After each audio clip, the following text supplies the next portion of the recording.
राधे राधे प्यारे साथियों, स्वागत है आपका प्रतियोत गुरुकुल में। मैं हूं पीके सर, उपस्थित हूं आज फिर से एक नई वीडियो में। जी हाँ, मैं लेकर आता हूं प्रतिदिन आपके लिए एक बहुत ही बेहतरीन कंटेंट और एक छोटी सी वीडियो में बहुत बड़ा मैटर लेकर आता हूं, बहुत बड़ा कंटेंट लेकर आता हूं और बहुत अच्छा कंटेंट लेकर आता हूं जो आपके लिए बहुत ही काम आने वाला है। ठीक है, तो आपकी परीक्षाओं में जो प्रश्न आते हैं हमारी वीडियो से, हमारे द्वारा दी गई वीडियो से मैं कोशिश करता हूं कि आपको ज़रूर मिलें। ठीक है, तो भले ही वीडियो छोटी है, भले ही हम निःशुल्क आपकी सेवा कर रहे हैं, लेकिन कोशिश ये की जा रही है कि आपको निःशुल्क ही मोती मिल जाएं। ठीक है, तो आज फिर हम मोतियों का एक हार, एक गुलदस्ता चुनकर लाया हूं और उसका नाम है रीतकाल की वेरी इंपॉर्टेंट पंक्तियां। अर्थात ऐसे मोती चुनकर लाया हूं जो आपकी परीक्षा में कोई न कोई एक न एक मोती देखने को मिलेगा ही मिलेगा। तो आज हम बात करते हैं, ट्रिक भी थोड़ी थोड़ी अपनाएंगे और पढ़ेंगे भी। ठीक है, तो जितनी भी पंक्तियां हैं आपको चाहिए कि पंक्तियां अधिक से अधिक याद कर ली जाएं। क्यों? क्योंकि साक्षात्कार होता है, इंटरव्यू होता है, तो उसमें पंक्तियां बहुत पूछी जाती हैं और यदि आप पंक्तियां सुना देते हो तो भाई आपका कंटेंट, आपका चयन होना बहुत ही सरल हो जाता है। कितनी भी कड़ी प्रतियोगिता हो और यदि आपने 4 छंद सुना दिए ना साक्षात्कारकर्ता को, तो समझ लीजिए वो आपका चयन कर ही देंगे, आपसे खुश हो जाएंगे, आपकी योग्यता से खुश हो जाएंगे। वहाँ योग्य तो सभी पहुँचते हैं, लेकिन आपका जो संप्रेषण कौशल है उससे प्रभावित हो जाएंगे। ठीक है, तो पंक्तियाँ बहुत महत्व रखती हैं। पंक्तियों को याद करिए, कुछ छंदों को भी याद करिए। प्रवक्ता भर्ती की परीक्षा में मुझसे पूछा गया था कि आप कोई छंद सुनाइए, तो कबीरदास का कोई पद सुनाइए, तो हमने कह दिया कि कबीरदास का सुनाएं या केशवदास का। तो बड़ा प्रसन्न हुए कि अरे केशवदास के नाम से तो लोग डरते हैं और आप केशवदास का छंद सुनाएंगे। मैंने कहा हाँ जी हाँ, बताइए, हम छंद सुनाने को तैयार हैं। तो उन्होंने कहा सुनाओ। हमने उन्हें छंद सुनाया तो फिर बहुत अरे शाबाश, वेरी गुड, बहुत अच्छा। तो जो छंद हमने सुनाया है वो हम आपको बाद में सुनाएंगे, अभी बात करते हैं इन पंक्तियों पर। ठीक है, क्या है पहली पंक्ति जो हम लेकर आए हैं, रावर रूप किरीत अनूप, नयो नयो लागत ज्यों ज्यों निहारी। रावर रूप किरीत अनूप, नयो नयो लागत ज्यों ज्यों निहारी। आपके रूप की रीत अनूप है। अनूप का मतलब जिसकी उपमा नहीं दी जा सकती है। नयो नयो लागत ज्यों ज्यों निहारिए, जैसे जैसे निहारो, जैसे जैसे देखो, जैसे जैसे देखते जाओ वैसे वैसे नया लगता है। क्षण प्रति क्षण आपका रूप बदलता है और आँखों को जब क्षण प्रति क्षण नया रूप देखने को मिलता है तो ये कहते हैं घनानंद कि हमें बहुत आनंद प्राप्त होता है रूप को देखकर। किन के रूप को देखकर? हालांकि ये लिखा तो है सुजान के लिए। किन के लिए लिखा है? सुजान के लिए। अब हम ये भी कह सकते हैं सुजान का एक अर्थ, कुछ संदर्भों में सुजान का एक अर्थ राधा भी लिया जाता है और धनानंद का एक अर्थ कृष्ण भी लिया जाता है। चाहे आप राधा और कृष्ण के संबंध में याद कर लीजिए, चाहे घनानंद और सुजान के संबंध में याद कर लीजिए। कृष्ण कहते हैं कि राधा से कि तुम्हारे रूप को ज्यों ज्यों देखता हूँ, जब जब देखता हूँ तब एक नया रूप दिखाई देता है और तुम्हारे रूप को देखकर मुझे आनंद की प्राप्ति होती है। अर्थात ये पंक्ति हो गई घन आनंद की। ठीक है, घन आनंद की। ठीक, याद हो गई होगी। रावरे रूप की रीत अनूप, नयो नयो लागत ज्यों ज्यों निहारी। वेरी वेरी इंपॉर्टेंट है, परीक्षाओं में बहुत बार पूछा गया है। ठीक है, याद रखेंगे आप। सेवक सिपाही हम उन राजपूतन के, दान युद्ध जुरेबे मैंने कुजे न मुरके। और नीत देन बारे हैं मही के मही पालन को, हिये के विशुद्ध हैं सने ही सांचे उर के। बहुत महत्वपूर्ण है और यूजीसी या सीबीएसई नेट, इसमें तो ये बहुत बार पूछा गया है और परीक्षाओं में भी, पीजीटी में भी पूछा गया है, अन्य परीक्षाओं में भी पूछा गया है, बार बार पूछा जाता है। तो ये पंक्तियाँ किन की हैं? ये पंक्तियाँ हैं, याद करने के लिए तो हम इतना बस इतना ये पंक्ति ले लें, राजपूत। राजपूत मतलब ठाकुर, राजपूत मतलब ठाकुर। तो ये पंक्तियां हैं ठाकुर की। किन की पंक्तियां हैं? ठाकुर की। सेवक सिपाही हम उन राजपूतन के, सेवक सिपाही हम उन राजपूतन के, दान युद्ध जुर्बे में नेक जेन मुरके, और नीत देन वारे हैं मही के मही पालन को।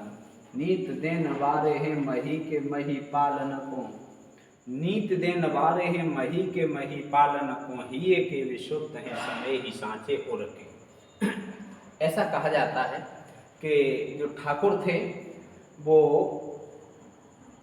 ठाकुर उस समय एक अनूपगिरी, अनूपगिरी, ठीक है। दूसरा नाम इनका था हिम्मत बहादुर, हिम्मत बहादुर, ठीक है। ये राजा थे, हिम्मत बहादुर राजा थे। ये अपनी सेना लेके कभी अंग्रेजों की मदद करते थे, कभी ये लखनऊ के नवाब के यहाँ अपनी सेना ले जाते थे, इधर कभी उधर, इस तरह से। तो इन्होंने एक भारतीय दूसरे राजा को छल के लिए, छल करने से, छल करके उसे मारने के लिए या उसे धोखा देने के लिए बुलाया। तो उस राजा से मुलाकात हुई ठाकुर की, और जब ठाकुर की मुलाकात हुई तो ठाकुर ने क्या किया, उन्हें बता दिया कि आप वहाँ मत जाओ। तो वो राजा मिलने हिम्मत बहादुर के पास नहीं गया, ठीक है। यदि आपने हिंदी साहित्य का इतिहास पढ़ा है तो उस राजा का नाम आप लिखकर भेजिए, नहीं तो मैं कमेंट बॉक्स में बताऊंगा आपको, ठीक है। आप उस नाम को भेजें कि हिम्मत बहादुर से मिलने कौन राजा आया था जिसे ठाकुर ने जाने से रोक दिया। और फिर जब ये बात पता चली हिम्मत बहादुर को, तो हिम्मत बहादुर गुस्से में क्रोधित होकर उन्होंने क्या किया कि ऐसा किया जाए, ठाकुर को बुलाया जाए, कवि ठाकुर बुंदेलखंडी। तो ठाकुर को बुलाया गया। ठाकुर समझ रहे थे कि हमें क्यों बुलाया गया होगा। जब ठाकुर वहाँ पहुँचे तो ठाकुर से उन्होंने कुछ बातें कहीं, ठाकुर ने एक दो छंद सुनाया। फिर वो और जब क्रोधित हुए तब फिर कहा जाता है कि ठाकुर ने अपनी तलवार निकाली और युद्ध के लिए तैयार हो गए। उन्हीं के दरबार में हिम्मत बहादुर के, अनूपगिरी जिनका दूसरा नाम था। तो फिर बाद में उन्होंने ये कहा कि नहीं, हम तो आपकी हिम्मत देख रहे थे, हम तो आपके शौर्य को देख रहे थे, हम तो आपके बहादुरी को देख रहे थे। और बाद में फिर उन्हें पुरस्कृत किया। तो उस समय ये छंद सुनाया था ठाकुर ने। किसे ये पूछा जाता है कि ये जो छंद है, ये जो पंक्तियां हैं, किसके खिलाफ कही थी, किसके दरबार में कही थी ठाकुर ने, किन की हैं? ये तो ठाकुर की हैं। और किन के दरबार में कही थी? हिम्मत बहादुर, ठीक। बस दो चीजें याद रखनी है। हिम्मत बहादुर जिनका पूरा पहला वास्तविक नाम था अनूपगिरी।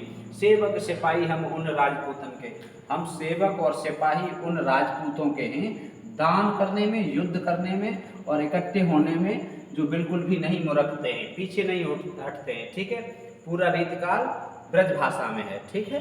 तो हमारी ब्रज भाषा है, बहुत प्यारी भाषा है। नीत देन वारे हैं मही के मही पालन को, जो इस धरती के राजा हैं उन्हें हम लोग नीतियां देने वाले हैं, नीतियां सिखाने वाले हैं। ये के विशुद्ध हैं सनेही सांचे उर के, हृदय से शुद्ध हैं और सनेही सांचे उर के, हृदय से प्रेम करने वाले हैं, ठीक है। तो ये ठाकुर से हम राजपूत से ठाकुर याद रखेंगे।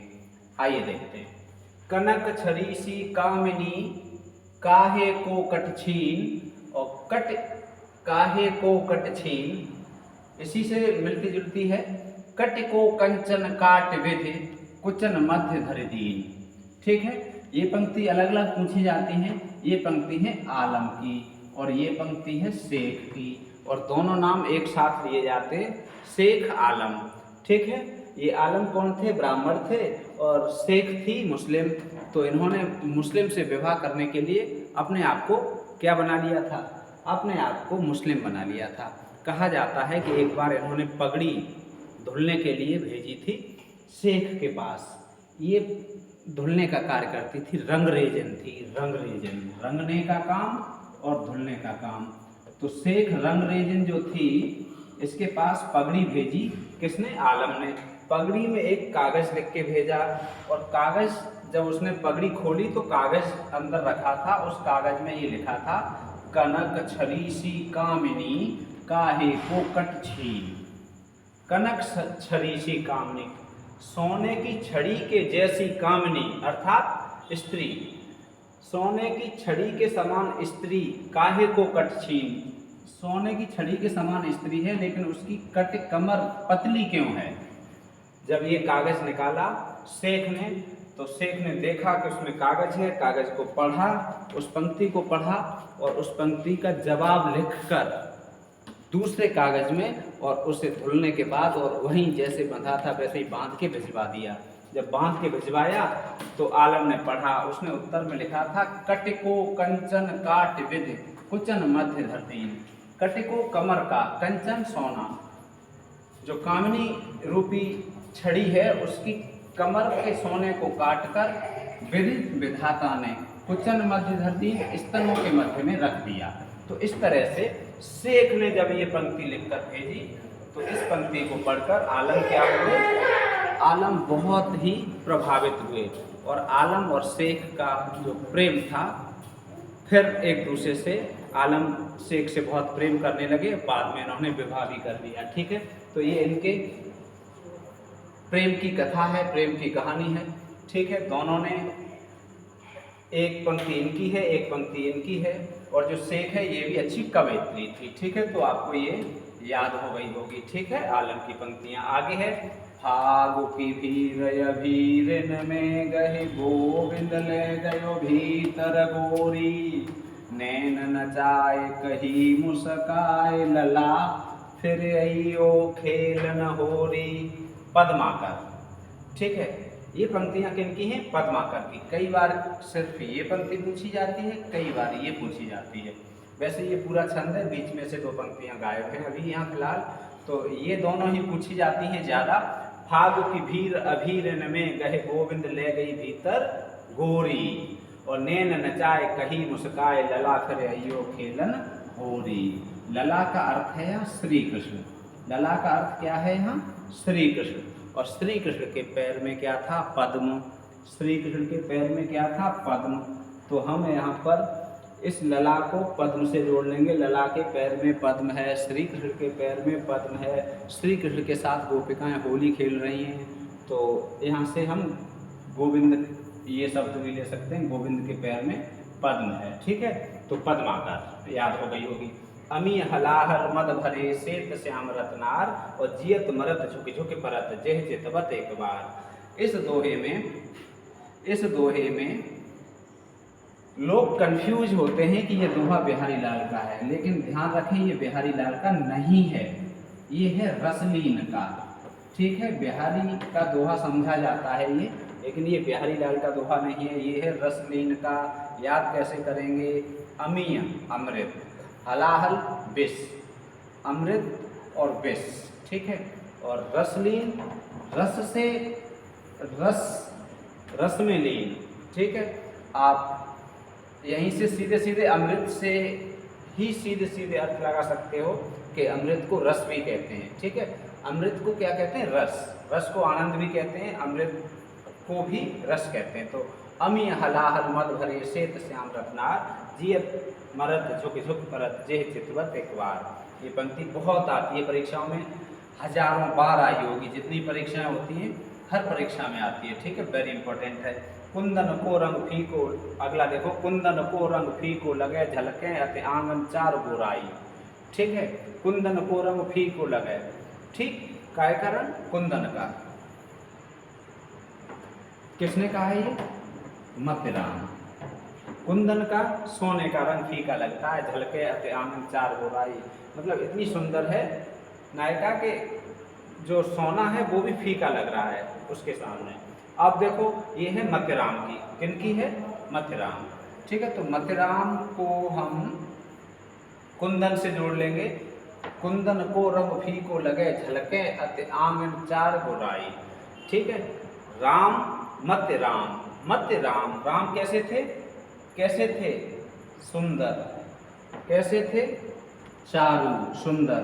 गोराई गोरे, ठीक है, ऐसे ही हम याद रखेंगे। जो राम थे वो सुंदर और गोराई गोरे थे, राम सुंदर थे, चारु माने होता है सुंदर, ठीक। तो ये ऐसे करके जोड़ के हम याद कर लेंगे। अगला है इंद्र जिम जम्भ पर, बाढ़ सुअंभ पर, रावण सदम्भ पर, रघुकुल राज है। ये भूषण की है। इनकी जो शब्दों की शैली देखकर, शब्द देख के ही आप पहचान जाएंगे। रीतकाल के एकमात्र ऐसे कवि जिन्होंने देशभक्ति पर लिखा, और ये भारत के हिंदी के पहले राष्ट्र कवि कहे जाते हैं। हिंदी साहित्य के पहले राष्ट्र कवि कहे जाते हैं महाकवि भूषण, ठीक है। आइए देखते हैं आगे। यह प्रेम को पंथ कराल महा, तरवार की धार पे धावनो है। प्रेम का जो पंथ है, रास्ता है, वो बहुत ही विकराल है। ऐसे समझ लो जैसे तलवार की धार पर चलना। प्रेम क्या है? तलवार की धार पर चलना। किसने कहा है? बोधा। किसने कहा है? बोधा। अब बस ऐसे याद करो कि प्रेम को पंथ, जो प्रेम के रास्ते पर चलते हैं वो बोधा हैं, बोधे हैं। बोधा का मतलब बोधे। बोधा हमारे यहाँ गांव की भाषा में बोल दिया जाता है कम बुद्धि वाला, बोधा, ठीक है। तो जो प्रेम के रास्ते पर चलने वाले हैं वो कैसे हैं? समाज की दृष्टि से वो कैसे हैं? बोधा है, ठीक। तलवार की धार पे धावना है। और वैसे आपको पंक्तियां याद हैं तो ठीक है, बस ट्रिक हम आपको थोड़ी सी इसलिए बता रहे हैं कि आपको याद हो जाए। हमें तो वैसे ही पंक्तियां याद हैं और बहुत सारी पंक्तियां याद की हैं, छंद याद हैं, आपको भी याद होने चाहिए। कर लो याद। आगे के कवि रीझ हैं तो कविताई, न तो राधा कन्हाई सुमिरन को बहानो है। भिखारी दास, ये दास नहीं, भिखारी नहीं थे, इनका नाम था भिखारी दास, ठीक है। आगे के कवि रीझ हैं तो कविताई, न तो राधा कन्हाई सुमिरन को बहानो है, ठीक है। राधा और कन्हाई, राधा और कृष्ण के दास, ठीक है, ऐसे याद रखो। राधा और कृष्ण के दास, राधा कृष्ण के दास, ठीक है। राधा कृष्ण के दास कौन? राधा और कन्हाई के दास कौन? हम भी, आप भी। हम भी राधा कृष्ण के दास हैं। ऊपर भी राधा कृष्ण की मूर्ति लगी हुई है, चित्र लगा हुआ है। तो क्या है? आगे के कवि रीझिए तो कविताई, न तो राधा कन्हाई सुमिरन को बहानो है। इन्होंने व्यंग किया है इस बात पर कि ऐसी कविता लिखते हैं, कवि रीझ जाएं तो कविता है, नहीं तो कह रहे हैं कि हम तो राधा कृष्ण की क्या कर रहे हैं? सुमिरन कर रहे हैं, आराधना कर रहे हैं, ठीक। भिखारी दास। अभिधा उत्तम काव्य है, मध्य लक्षणालीन, और अधम व्यंजना रस विरस उल्टी कहत नवीन, ठीक है। ये बहुत महत्वपूर्ण है और बहुत बार पूछा गया है परीक्षाओं में। और देव का जन्म कहाँ हुआ था? इटावा में। इटावा में जो एक कुसमरा नाम का स्थान था, वहाँ पर जन्म हुआ था। आजकल ये कुसमरा मैनपुरी जनपद में पड़ रहा है, ठीक है। तो देव परीक्षाओं में हालांकि इटावा ही पूछा जाता है, मैनपुरी विकल्प में भी नहीं आता है। तो ये है अभिधा उत्तम काव्य है, मध्य लक्षणालीन, और अधम व्यंजना रस विरस उल्टी कहत नवीन। इन्होंने सबसे उत्तम काव्य देव ने किसे माना है? अभिधा को। ये एकमात्र ऐसे काव्य शास्त्री हैं, ऐसे मान लो, जिन्होंने अभिधा को सबसे उत्तम काव्य माना है, ठीक है। सीधे सीधे देव कैसा? बिल्कुल सीधा साधा। तो अभिधा जो बिल्कुल सीधे अर्थ देने वाले शब्द होते हैं, उन्हें अभिधा के अंतर्गत रखा जाता है। तो ये देव याद रखेंगे। काव्य की रीत सीखी सो कभी न सो। काव्य की रीत तो यहाँ चला ही गया है कहीं, ये है लो, ये लग गया हंसपद। जब कोई चीज़ भूल जाए और वहाँ चिन्ह लगाते हैं तो उसे कहते हैं हंसपद। इसे त्रुटिबोधक भी कहते हैं, ठीक, काकपद भी कह देते हैं। तो ये त्रुटिबोधक लग गया, ऐसे त्रुटिबोधक ऐसे, ठीक है। काव्य की रीत सीखी सो कभी न सो, देखी सुनी बहुलोक की बातें। ये भी भिखारी दास का है, ठीक है। अब जो हम ऐसे याद कर लेंगे, इससे जो भिखारी होते हैं वो पहले देखते हैं सामने वाला व्यक्ति कैसा है, पैदल चल रहा है तो उससे भीख कम मांगेंगे, या मोटरसाइकिल पे तो थोड़ा अच्छे ढंग से मांगेंगे, गाड़ी में है तो ज़रूर मांगेंगे, शीशा खटकाएंगे, या किसी जाम में आप फंसे हो तो देखी सुनी बहुलोक की बातें, मतलब देखते हैं, सुनते हैं, उसके बाद भीख मांगते हैं। तो ये क्या है? भिखारी दास। काव्य की रीत याद हो गया होगा। लोग हैं लाग कवित्व बनावत, मोहे तो मेरे कवित्व बनावत। बहुत आती हैं ये सारी परीक्षाओं में, बहुत आने वाली पंक्तियाँ हैं, बार बार सैकड़ों बार पूछी गई हैं। लोग हैं लाग कवित्त बनावत, मोह तो मेरे कवित्त बनावत। घनानंद ने क्या कहा, अब हम यहाँ से लिख लेंगे कवित्त बनावत, कवित्त बनावत। कवित्त कौन बना रहे हैं, घनानंद। काय के लिए, आनंद के लिए। कवित्त कोई भी कवि लिखता है तो उसे लिखने में आनंद जरूर होता है।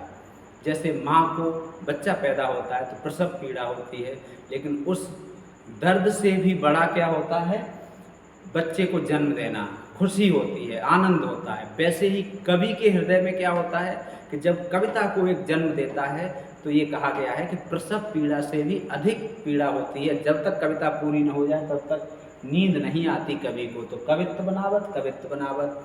अब जब घनानंद की जो प्रेयसी थी सुजान, मोहम्मद शाह रंगीले के दरबार में रहते थे घनानंद, वहाँ से घनानंद को देश निकाला दे दिया गया दिल्ली से, दिल्ली के दरबार से। तो कहाँ रहे आके, हमारे वृंदावन में। और हमारो वृंदावन सबको शरण देतो है। तो हमारे वृंदावन में घनानंद क्या कर रहे थे, सिर्फ कवित्त बना रहे थे। क्या बना रहे थे, कवित्त। तो लोग क्या करते हैं, कवित्त बनाते हैं, लेकिन मोह तो मेरे कवित्त बनावत, मुझे तो मेरे कवित्तों ने ही बनाया है। ठीक है, तो बस याद रखेंगे घनानंद कवित्त बनावत। तुलसी गंग दो भय सुकविन के सरदार,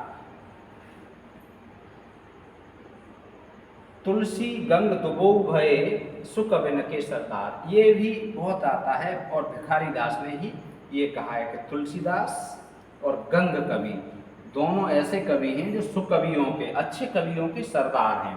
तो हम याद रखेंगे कि सरदार कभी भीख नहीं मांगते।